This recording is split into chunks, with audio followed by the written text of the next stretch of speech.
Every year, ticks carrying diseases move farther north and west into new areas of Maine. Scientists want to learn how the weather and wildlife on the move impact deer tick populations and health risks to people. To that end, University of Maine researchers have launched an ambitious project tracking tick migration in real time. News 9's Vivian Lee shows us in tonight's Tick Talk. On a hot, sunny day, these University of Maine students don protective clothing, lace up their boots, and load up gear. They're heading deep into the woods to learn more about tick activity. John Nugent is the field coordinator for the pilot project, launched by the University of Maine Cooperative Extension Tick Lab.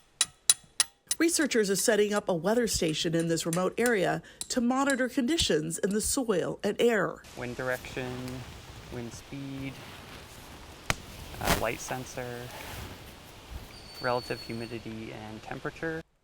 Hunting cameras on trees are capturing images of wildlife so scientists can see what hosts ticks are feeding on. Any large mammal hosts that might walk through this area. The data is transmitted over cell networks and tracked in real time as researchers hope to learn the best conditions for ticks to thrive. They prefer this kind of climate, or this kind of climate is suitable for them, and then we can find climates maybe farther north of here that are similar, generally around Maine, that we can monitor in the future. Going about 100 meters that way. UMaine junior and botany major Will Colbinson is dragging for ticks near the site. Every 10 meters, Will checks his dragging cloth for ticks.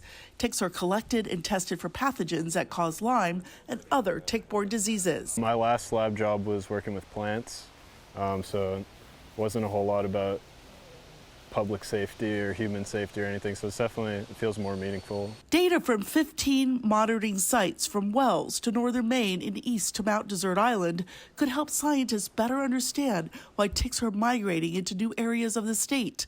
Griffin Dill manages the UMaine Tick Lab. And see what is actually influencing that movement and that change in population. Experts say ticks need 80% humidity to thrive and don't do well in dry, sunny conditions and prolonged bitter cold when there is little or no snow cover.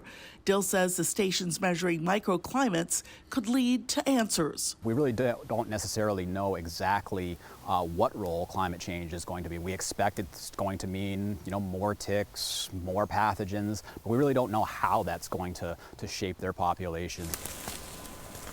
Researchers in southern Maine are looking for tick species that have shown up in other parts of New England, such as the Lone Star tick, which can cause allergic reactions to red meat.